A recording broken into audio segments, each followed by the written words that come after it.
Today on Community Watch, our guest is Victor Hixon, remarkable Rome resident.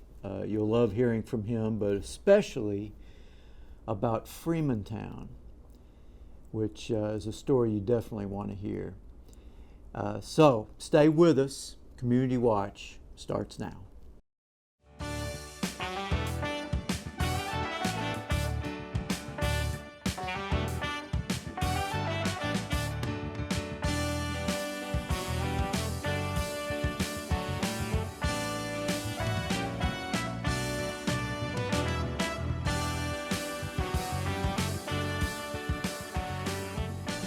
Welcome to Community Watch. My guest today is the great Victor Hixon. Victor, it is so good to see you. You too, Doc. And great to have you here. I'm glad to be here. It's been a while. It has. And I know you were like our go-to guy for I still am. For subbing. So you know, you'll still be getting calls, so don't worry about that. All right. Don't worry about that. That'll work. That'll work. We've got some serious stuff to talk about, but before we get there, tell me about your work in the schools. I work at the school as a connection coach. I've had this position for about a year or so, and I'm able, to go into each school, and I have a caseload of about 5 or 6 kids or maybe more and mentor. I've recently been installed over at Maine full time, so just over there mentoring and helping out the kids in any way, helping out the school system in any way I can. Well, you're perfect. You are a perfect guy for that. Well, I don't know, I definitely think, it takes a village, and the school is different today than it was when I went. I know it wasn't nothing but maybe 5 years ago when you was there. But the kids are a lot different, and they have different needs, and I don't know if I'm the right guy, but I do, I really want to make a difference, hopefully in someone's life. So that makes you the right guy. Well, hopefully so. Hopefully. It's a task, just knowing the challenges that our kids are faced with today, not only our schools, but in society.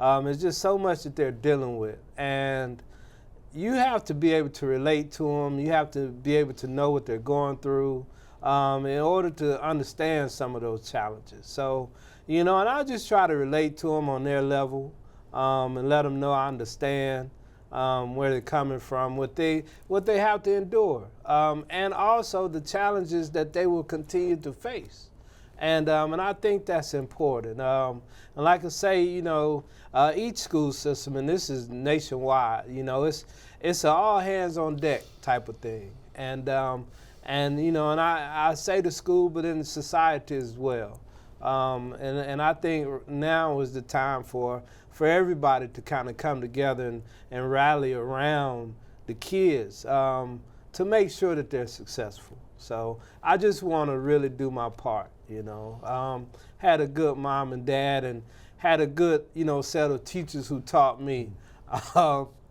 Even though for a long time I didn't take advantage of it. And as well as I do, though, Doc, because you were one of the ones, you and Greg were one of the ones who kept pushing me to go back to school and finish. And so I went back, and I think since the last time I've done this show, I've gotten 3 degrees. Yeah. So, and I appreciate that. And I, just like you put the spark in me and my mom as well, I want to be that, that avenue for another person. Well, I was just thinking that I can't name anyone that is involved in so many different areas in this town as you have been. I mean, you have gone to, I almost want to say, all of the schools. Yeah. At least for a little while. Yeah. I mean, you were at Georgia Highlands for a time. Yeah. Went to Georgia Highlands. Went to Georgia Northwestern. I got a computer support associate's degree, and then I went to Shorter for my bachelor's and for my master's.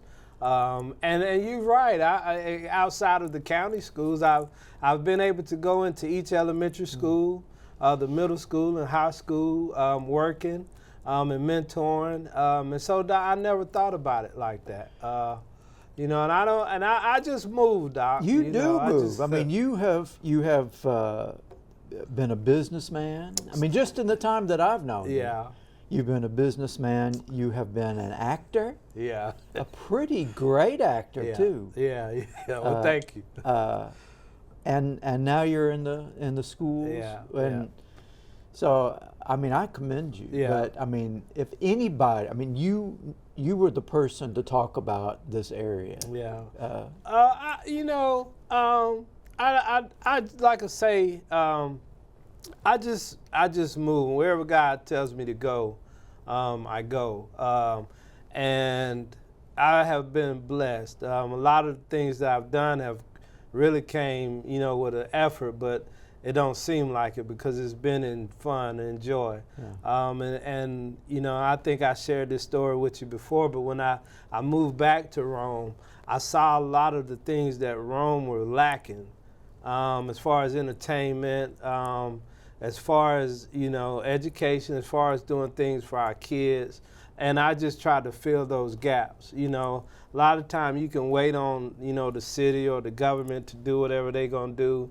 But if they've been lacking for this amount of time, at some point in time, it's up to the citizens to kind of get involved to fill that lack or that gap. And I've been blessed, with good friends and with interesting ideas to come to me and help push a lot of this along. And a lot of times, you feel like nobody noticed. But I have people who come up to me and say things just as you just shared. Yeah. And, when you look back over time, you sit back and like, wow, I have done a lot. I really have done a lot. And nobody asked me to do it, and I just want to encourage everybody just to continue to do it, because even though you may think no one's looking, somebody's watching. Yeah. And a lot of times a person to stop really means a lot to them because they feel like they're not making any movement with it. So just want to encourage everybody, just keep pushing whatever your dreams are. Well, I look forward to see what you do next, because I wouldn't even begin to guess. Yeah, I have no idea. I sit back, sometime and think. I look at the position I'm in, and it's always the position I'm in that pushes me to go to the next place. Yeah. So I'm in a position now, and I'm just asking, reaching out to God and the ancestors to kind of lead me to where my next post is. Well, I'm going to take advantage of your reference to ancestors. Okay. To lead to what we're really talking about today. All right. And that's Freemantown. Yes, sir. And I need to know more about it. Okay. So tell me what Freemantown is, first of all. I was I was asked to do the history. We just had a reunion last week, and I was asked to do the history and try to keep it within 10 minutes. And before you know it, my brother was tugging on my shirt, telling me I was taking too long. Yeah. It's not really something you can summarize in a short amount of time. But what Freemantown is, it was an established, self-sustained African-American community around 1870, and that sits in the middle of Berry College before it was Berry College.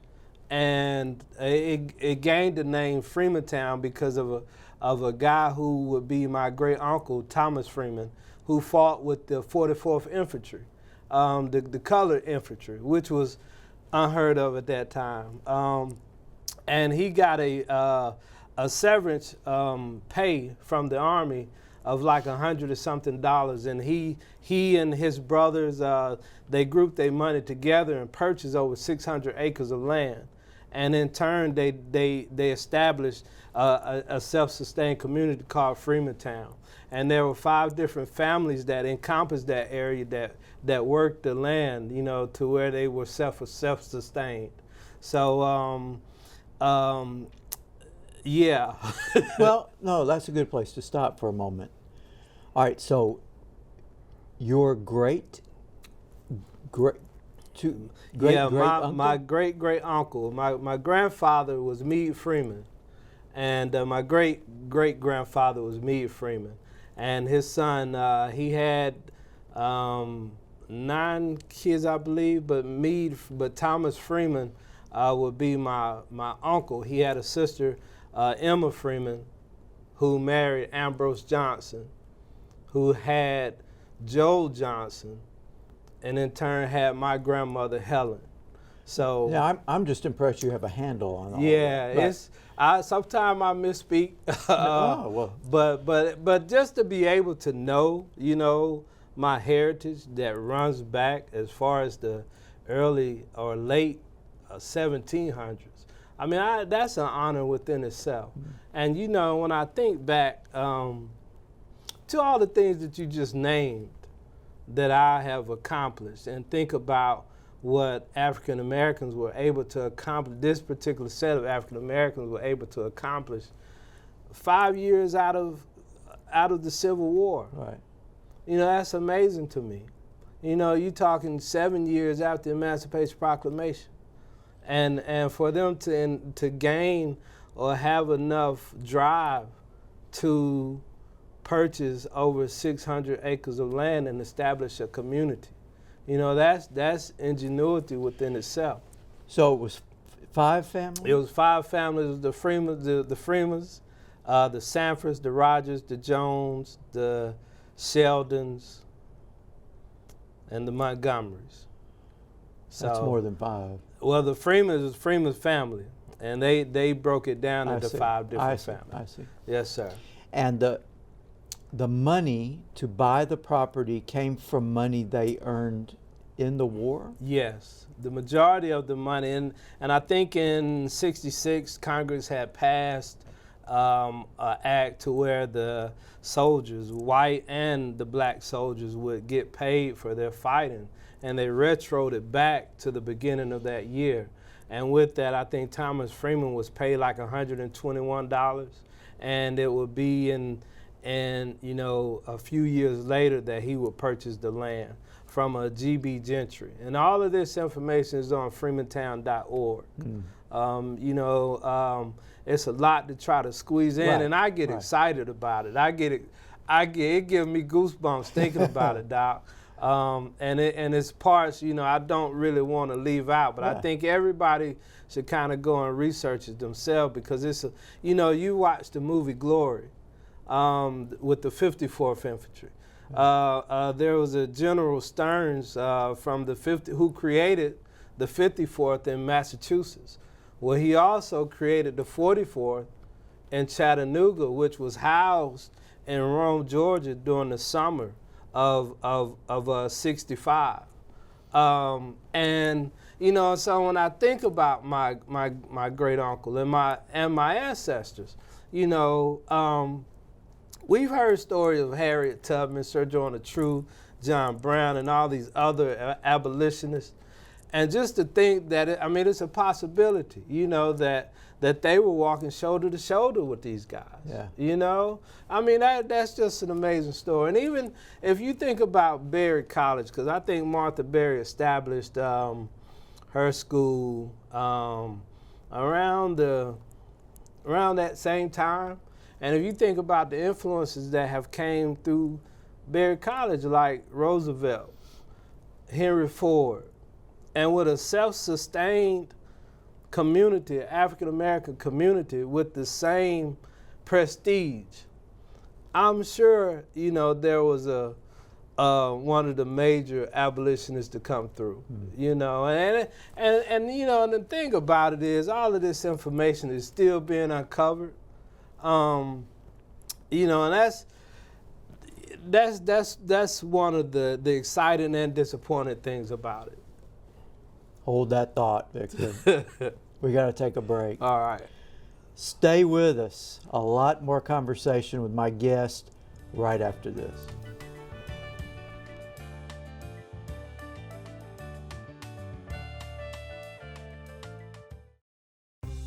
You belong at Georgia Highlands College. As a university system of Georgia College, GHC offers high quality and career-focused instruction at a fraction of the cost, with over 40 programs to choose from, including 8 career-targeted bachelor's degrees. With small class sizes and personalized attention, our programs are designed to help you achieve your goals and make a positive impact in your community. So what are you waiting for? You belong at Georgia Highlands College. Welcome back to Community Watch. We're having a conversation with Victor Hixon, Superman. Victor, we're talking about Freemantown. I know it's a big story. Yeah. We got about 10 more minutes, 12 minutes. We can't do it all.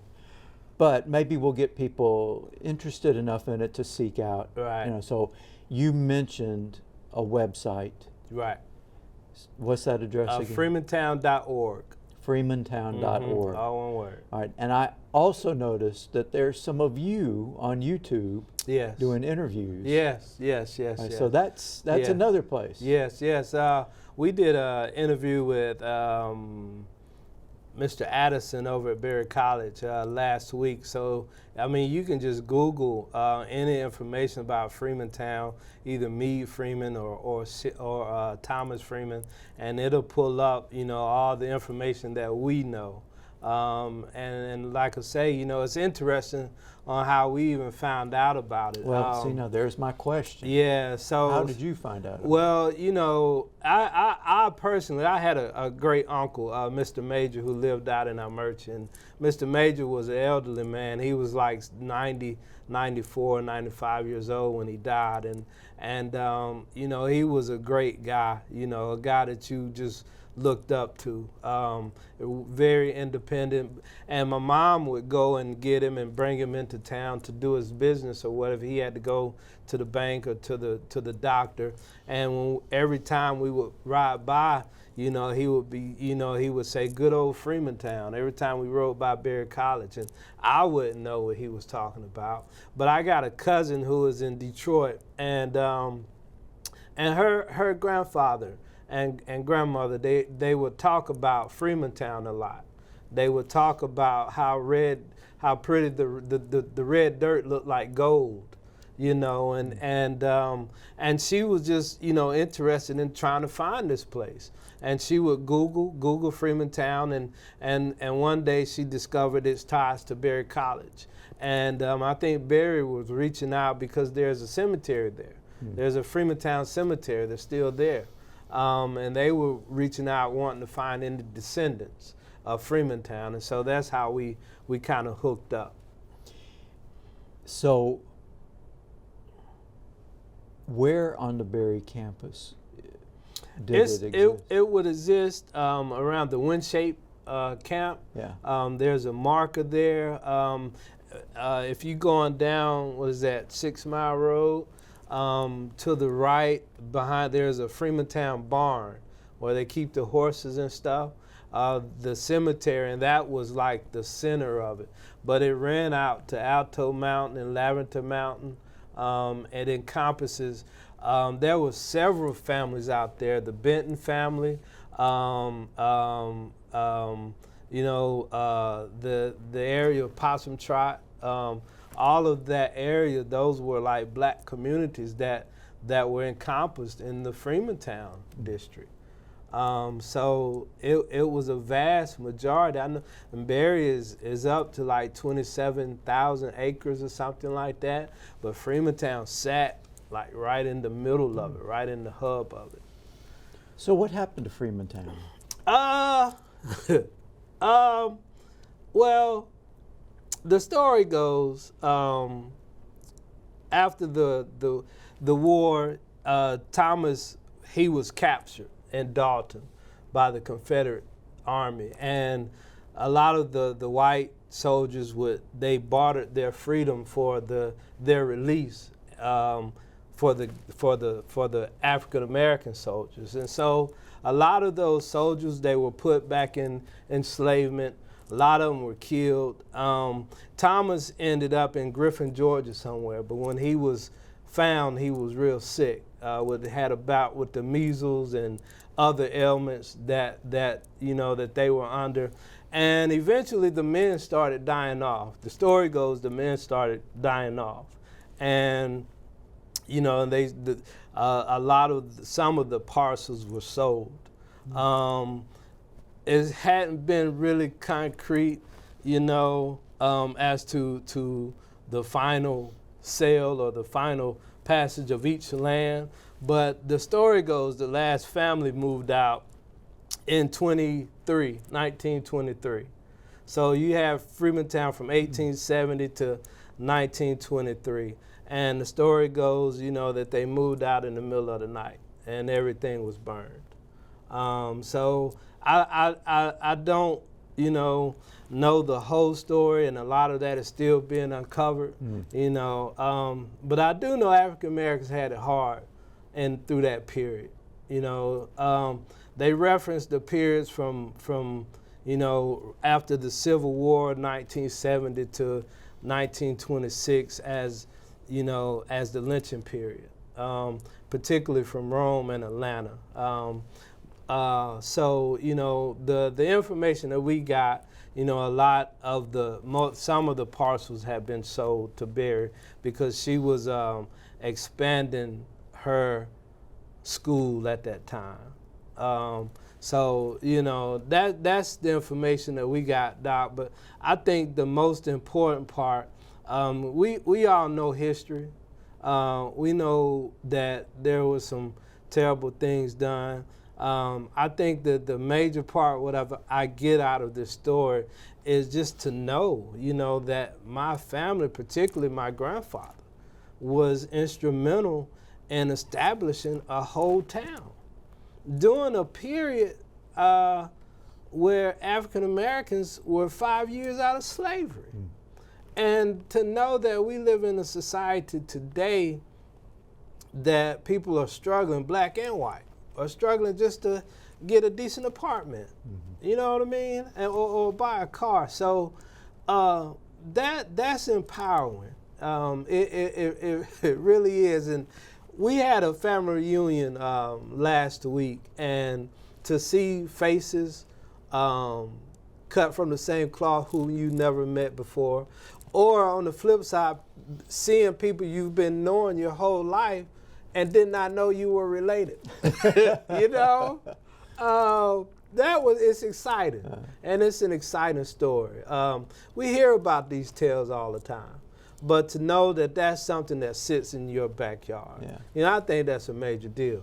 Well, clearly, because of your family connection, it's a story that is important to you personally, but it really should be important to the whole area, the history of the area. Because you hear stories about these, and for whatever reason, African Americans get portrayed in this dark light. Like, we're uneducated, we don't have good finances, and if you hear stories about Freemantown, is total contrary. And it should incite you to learn more about yourself or where you come from. Our culture today, a lot of families don't know beyond their mom or dad or grandparents. But to be able to go back 100 and 150, 200 years, it just have you continue writing. When I find myself doing research or researching this stuff, I'll look and see about 5 or 6 hours later that I'm still sitting at the computer doing the same research. I mean, it's some interesting stuff, and type of person I am, I like to cross-reference stuff. If you say 65, I want to know what's going on in 65. If you say 1870, I want to know what's going on in 1870. I want to know how were black people allowed to buy land fresh out of out of slavery, you know, and it teaches you about the Homestead Act and the 14th Amendment, you know. And I think history is important for everybody, because if you don't understand history, and it's not a cliche, if you don't understand it, you're bound to repeat it, you know? And I look at the state that America and the United States and the world is in today, and the different challenges, the racial challenges that we have. And it makes you think, you know, we haven't come too far. And I know we're running out of time too, Doc, but I want everybody to also go and research the Rockdale Plantation. That's where my people come from. And it's right in Gordon County. And the Rockdale Plantation is on the Trail of Tears. Rockdale, R-O-C-K-D-A-L. Rockdale Plantation. Okay. And it's known to be one of the oldest houses in Gordon County. And that's history, Doc. The town, Freemantown, is there in the history of it that exists any sense of what it looked like or what was there besides the farms, or is there a sense of what it was like there? No, I mean only visions. The only remnant of Freemantown that exists is the cemetery. Yeah. And everything was burned, from what I understand. But there's, you've mentioned some oral history. I mean, just memory, you know, things have been passed down. Yeah, that a lot of that. Well, I mean, different family have different things like their grandfather used to mention or say. But these are things that we are trying to recreate. We have established a Freemantown Historical Society. And so a lot of the pieces of the puzzle we're actually trying to put back in place, to find out more, to preserve and protect and promote the history of Freemantown, because we feel like, you know, this is history that needs to be taught to generations to come. Whether you want to use it for motivation or whatever you want to use it for. We just think that this is a valuable piece of history that needs to be obtained to everybody. Well, I'm impressed that, I mean, you've been able in a fairly short time to learn a great deal about it yourself. Yeah. And the reunion that happened fairly recently. Yes. How many people are connected? We had this reunion. We had over 126 people from all states in the country, coming as far as from California, Michigan. A lot of family from Michigan, from Virginia, from Maryland, from Texas. And these are all folks who are related in some way. Yes, to those families. Yes, yeah. They're all descendants for Freemantown, and we want to continue to spread the word so that more people will take interest in finding out their history. I mean, you can go to Ancestry.com. You can register. You can search for, you know, Meade or Thomas Freeman or your relatives and see the connection. So we have done a lot, and a lot of times it's discouraging because you wonder where you're going with this thing. But from the reunion, that's like a shot in the arm because people were gassed up. Yeah, they were excited. A lot of people, that was their first time on Berry campus. So when they riding down 6 Mile Road to the cemetery, I mean, it's just like you're able to look and see some of the maybe memories. You know, I remember standing in the middle of the cemetery just looking at this old tree and just wish it could talk. You know, so. Well, we're going to have to stop, Victor. We're going to have to stop. We're going to stop with the tree. Yeah, we'll stop with the tree. But it's a stump, and it's something growing out the tree. And it's the website. Freemantown.org. All right. Thank you so much. Thank you, Doc. Victor. I really appreciate it. And thank you for being with us this week on Community Watch. We'll see you next time.